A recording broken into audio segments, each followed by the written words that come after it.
শুরুতেই জানিয়ে দিব আজকের গুরুত্বপূর্ণ সংবাদ বাংলা সংবাদ। সেভেন সিস্টার্সে ৬০ কিলোমিটার ভেতরে ঢুকে পড়েছে চীন। জানাবো ৬ ব্যাংকে জমা এস আলম গ্রুপ ও পরিবারের ১.৯ লাখ কোটি টাকা। এবং সর্বশেষ জানাবো ভারতের সঙ্গে সম্পর্ক হবে সমতা ও ন্যায্যতার ভিত্তিতে, বললেন প্রধান উপদেষ্টা ডক্টর মোহাম্মদ ইউনূস। এতক্ষণ শুনছিলেন সংবাদ শিরোনাম, এখন থাকছে বিস্তারিত। ভারতের উত্তর পূর্বাঞ্চলীয় কৌশলগত গুরুত্বপূর্ণ ৭ রাজ্য বা সেভেন সিস্টার্সের অন্তর্ভুক্ত অরুণাচল প্রদেশে ভারতীয় ভূখণ্ডের প্রায় ৬০ কিলোমিটার ভেতরে ঢুকে পড়েছে চীনের সামরিক বাহিনী। শুধু তাই নয়, ভারতীয় ভূখণ্ডে ঢুকে অরুণাচল প্রদেশের আনজাও জেলায় কাপাপু এলাকায় ক্যাম্পও করেছে চীনের পিপলস লিবারেশন আর্মি।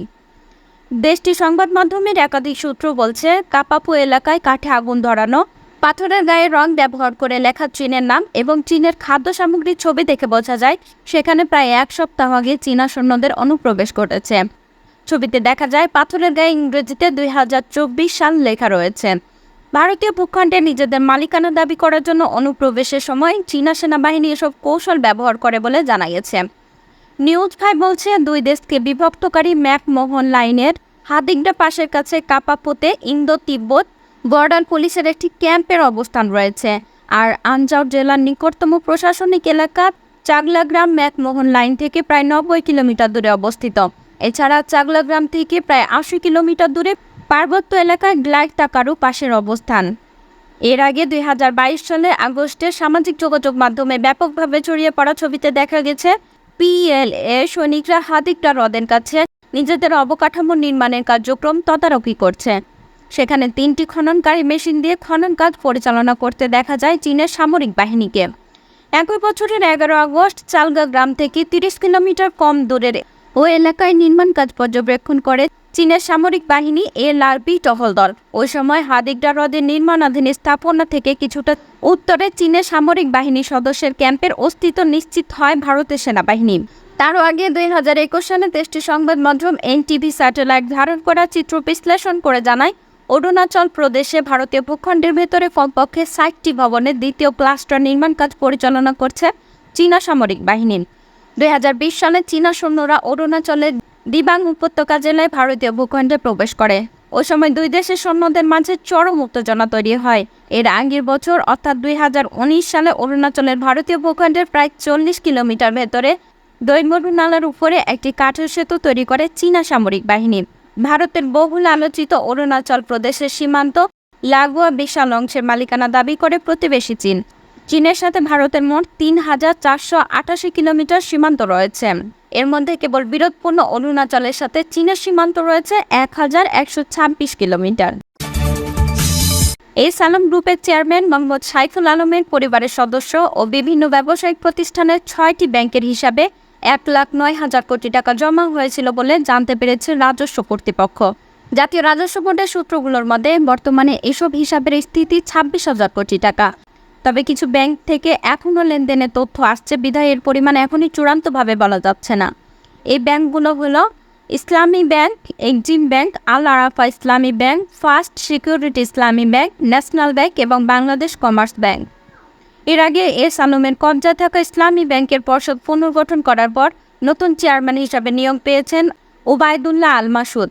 গত ৫ সেপ্টেম্বর কেন্দ্রীয় ব্যাংকের গভর্নরের সঙ্গে এক বৈঠক শেষে মাসুদ বলেন, ইসলামী ব্যাংকের মোট ঋণের অর্ধেকেরই বেশি এস আলম গ্রুপ নিয়েছে। জুন শেষে ব্যাংকটির ঋণী স্থিতি দাঁড়িয়েছে ১,৭৪,০০০ কোটি টাকারও বেশি। এছাড়া এস আলম গ্রুপের চেয়ারম্যান সাইফুল আলম ও তাদের পরিবারের সদস্যের বিরুদ্ধে ১,১৩,২৪৫ টাকা বিদেশে পাচারের অভিযোগ অনুসন্ধান করছে পুলিশের অপরাধ তদন্ত বিভাগ সিআইডি। সংঘবদ্ধ অপরাধ, প্রতারণা, জালিয়াতি ও হুন্ডি কার্যক্রম পরিচালনার অভিযোগ রয়েছে এস আলম ও তার সহযোগী ব্যক্তিদের বিরুদ্ধে। গত ৩১ আগস্ট সিআইডির মিডিয়া উইংয়ের কর্মকর্তা আজাদ রহমান বিষয়টি টিবিএসকে নিশ্চিত করে জানান, সিআইডির ফিনান্সিয়াল ক্রাইম ইউনিট এই অনুসন্ধান করছে। ব্যাংকগুলো থেকে হাজার হাজার কোটি টাকা ঋণ নিয়ে ব্যবসায়িক গোষ্ঠী ফায়দা লুটেছে এমন অনেক অভিযোগও রয়েছে। যেভাবে ইসলামী ব্যাংক থেকে ৪৫,০০০ কোটি টাকা ঋণ বের করে নিয়েছে এস আলম গ্রুপ, এই শিরোনামে গত ১৫ আগস্ট টিবিএসে প্রকাশিত একটি প্রতিবেদন অনুসারে একটি বন্ধ থাকা কারখানা, অস্তিত্ব নেই এমন প্রতিষ্ঠান, এমনকি একটা টিনের দোকানের নামে ব্যাংক থেকে হাজার হাজার কোটি টাকা ঋণ নিয়েছে S Alam group. Tax zone ১৫ এর কমিশনার আহসান হাবিব টিবিএসকে জানান, এস আলমের পরিবারের সদস্য এবং গ্রুপের বিভিন্ন ব্যবসা প্রতিষ্ঠানের ব্যাংক হিসাব সার্চ দেওয়া হয়েছে। এ বিষয়ে বিস্তারিত তথ্য গ্রহণের কাজ চলছে। এর বেশি তিনি আর কিছু জানাতে রাজি হননি। নাম না প্রকাশ করার শর্তে ট্যাক্স জোন ১৫ এর একজন সিনিয়র কর্মকর্তা টিবিএসকে বলেন, ঋণ ও ব্যক্তির অর্থসহ এসব ব্যাংকে এ পর্যন্ত তারা ১,০৯,০০০ কোটি টাকা জমার সন্ধান পেয়েছেন। তবে এর মধ্যে কত টাকা ঋণের তা এখনও নির্ধারণের কাজ চলছে বলে জানান তিনি আরও বলেন, এস আলমের পরিবারের সদস্য ও ব্যবসায়িক সত্তাগুলোর এসব হিসাবের বর্তমান স্থিতি ২৬,০০০ কোটি টাকা বলে আমরা জানতে পেরেছি। এই তথ্য কোন সময়ের এমন প্রশ্নে তিনি বলেন, আমরা সাধারণত ৫ বছরের তথ্য চাই, তবে এক্ষেত্রে এর আগের সময়েরও তথ্য থাকতে পারে। অতীতের ইনকাম ট্যাক্স অর্ডিন্যান্স অনুযায়ী যে কোনো করদাতার বিগত ৫ বছরের ব্যাংক লেনদেনের তথ্য চাওয়া যেতে পারে।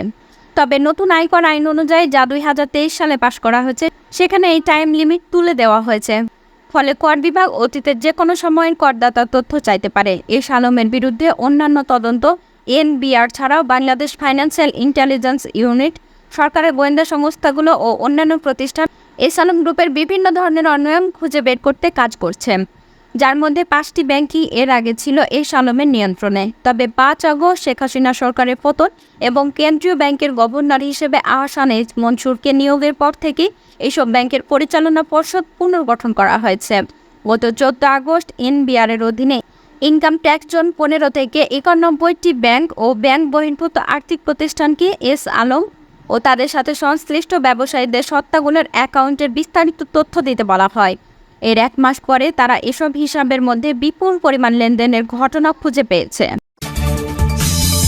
প্রতিবেশী দেশ ভারতের সঙ্গে বাংলাদেশের সম্পর্ক কেমন হবে সে সম্পর্কে অন্তর্বর্তী সরকারের প্রধান উপদেষ্টা ডক্টর মোহাম্মদ ইউনূস বলেছেন, ভারতের সঙ্গে বাংলাদেশের সুসম্পর্ক দরকার, কিন্তু সে সম্পর্ক হবে ন্যায্যতা এবং সমতার ভিত্তিতে।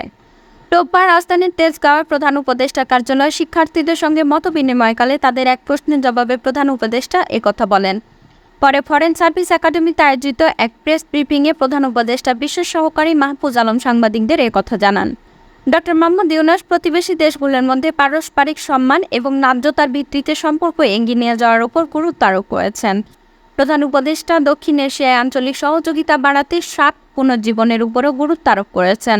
মব জাস্টিস প্রসঙ্গে প্রধান উপদেষ্টা বিশেষ সহকারী মাহফুজ আলম বলেন, মব জাস্টিসের বিষয়ে সরকারের অবস্থান খুবই স্পষ্ট, কোনোভাবে এটা হতে দেওয়া যাবে না। মাজার ও মন্দিরে হামলা বা কোনো ব্যক্তি আক্রোশের কারণে হামলায় জড়িতদের বিরুদ্ধে আইনানুগ ব্যবস্থা নেওয়া হবে। তিনি বলেন, কেউ অপরাধ করে থাকলে আইন নিজের হাতে তুলে নেওয়ার সুযোগ নেই।